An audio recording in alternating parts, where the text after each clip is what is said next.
I think it takes a special type of man to admit that he's wrong in life. And I'm not trying to say I'm special, but I do need to admit that I was wrong about one thing, which is the fact that keto is not destined for failure. Now, the statistics are true that 70 to 80% of people who do keto end up failing, rebounding, and gaining the weight back. But there are 20 to 30% of people who keto is very life-changing for them. So while I still don't believe that keto is the best weight loss solution or option for most people, especially Muslims whose families like to eat carbs, who really like to eat carbs, everything else, I'm definitely not denying that some people get great results on keto. And I do regret the video where I was being very dogmatic just to prove a point, because at the end of the day, it doesn't really help anybody, right? So if my message is that if you failed on keto, you should try something else, I stand by that. But I'm not trying to say that if you've gotten good results on keto that you shouldn't do it. But what I will tell you is there's a right way and a wrong way to do keto, okay? The right way to do keto is you still have to be in a calorie deficit, because I will stand by this till the day I die unless there's definitive scientific research. And even then, my own experience helping hundreds of clients lose weight and keep it off for life, you have to be in a calorie deficit. You can't be eating 5,000 calories on keto. You can't eat 10 ribeye steaks a day with 10 avocados a day and 10 sticks of butter a day and expect to lose weight. Now, there might be some freak out there who's going to lose weight on that, but the majority of people who have struggled with weight loss their whole life, who eat like that, are probably going to gain weight because they're eating so many calories, so many dietary fats. But if you notice that carbs just give you crazy inflammation no matter what, and there are a small percentage of people who like any amount of carbs, even clean carbs like sweet potato, fruit, honey, might give them a lot of inflammation. And so if that's you, you might get great results on keto, right? There's also a middle ground, which is called the cyclic ketosis diet. What that means, and this is actually one of the ones I did early on that gave me a lot of success, is carb cycling, if you ever heard of carb cycling.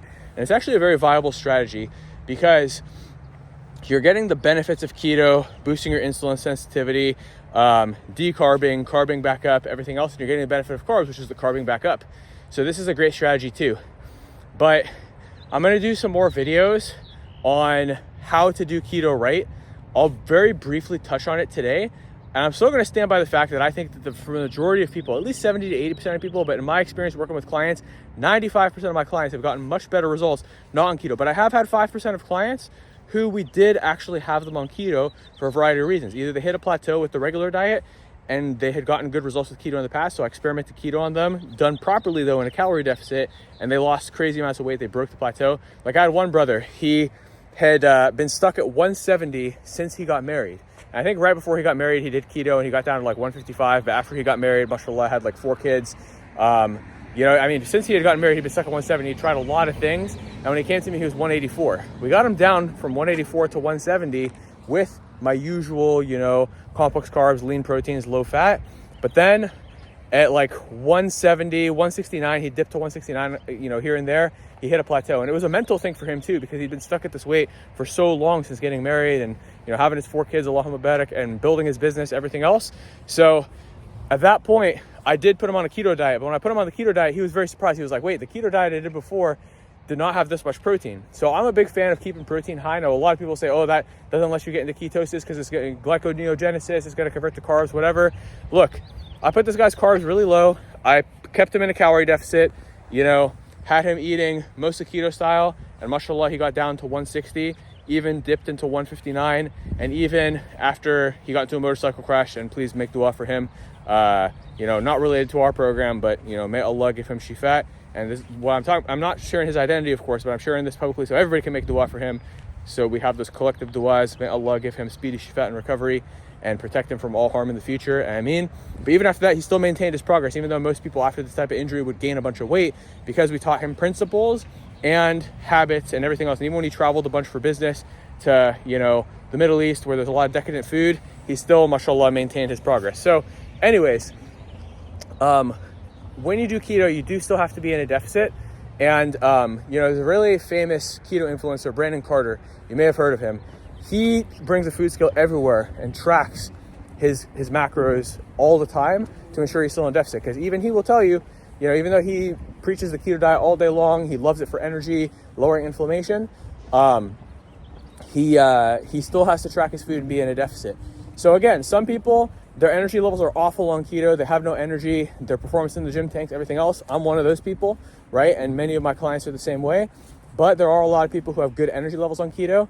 I would have to do more research to tell you the exact percentage of the population has the genetics for keto, right? But even if you have the genetics for keto, if your family is always feeding you carbs and you have a lot of family gatherings and it's hard to say no, etc., you might need a strategy that incorporates carbs. So again, the reason why there's so many different approaches to weight loss on the internet is that there are many different types of people in this world, right? Some people are more genetically prone to responding well to keto, but perhaps due to family reasons, it's not a realistic diet for them. Likewise, there are some people who maybe their family is on keto themselves and they're making cauliflower rice all the time and avocados and eggs and ribeye steaks, but they actually need carbs in their diet. So even if their family supports keto, they actually maybe do better on carbs. Now that's a more rare scenario because most people's families aren't all keto, but again, you never know. This is a big world and there's a lot of people. So hope that this video helped to clarify some things. I'm going to do some videos on how to do keto right. Let me know what questions you have on keto in the comments, as well as what questions you have on my anti-keto diet. Again, I don't want to be anti-keto because, you know, I was thinking about it, and yes, I made those videos talk about why keto sucks, because for most people, or a lot of people, it sucks. And I wanted to resonate with those people and then show them a better way.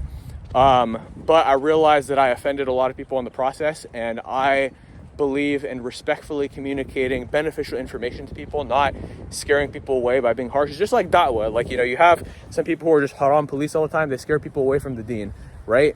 Versus, you know, the best da'is in Islam are the ones who are able to like communicate with the people and not be judgmental, but also, you know, preach the deen in a positive way, and in a tactful way that makes sense. And there's so many examples from, you know, the Sahaba and the Tabi'een and, you know, the famous scholars throughout history. But anyway, that's a tangent for another day. Let me know what questions you guys have on keto. I'll do some more videos and on my other diet strategies, everything else. And inshallah, let's make sure that everybody, whether you're somebody who's genetically or lifestyle prone to being good with keto or the opposite, that you're going to be able to get the system and results that you need from my channel, because I'm here to support you guys. I'm here to help you guys. I'm here to help you guys lose weight and keep it off for life with whatever strategy you need. And just like how with my clients I customize everything, I'm going to customize my content to you. So you guys let me know, have you gotten a good experience or a bad experience with keto? And if you generally had a good experience with keto and you enjoyed it, but you had some obstacles, let me know. If you liked how you felt on keto, but you may have had, you know, some issues with actually losing weight after you lost that first water weight, let me know, because in that case, we need to get you in a proper deficit. And bismillah, let's make it beneficial for everybody. And if you got bad results on keto, watch my other content on all the things I like to do for people who don't respond well to keto that work way better for them. All right, I'll see you guys in the next one, inshallah. Assalamu alaikum, and I'll attach the next ones here, inshallah.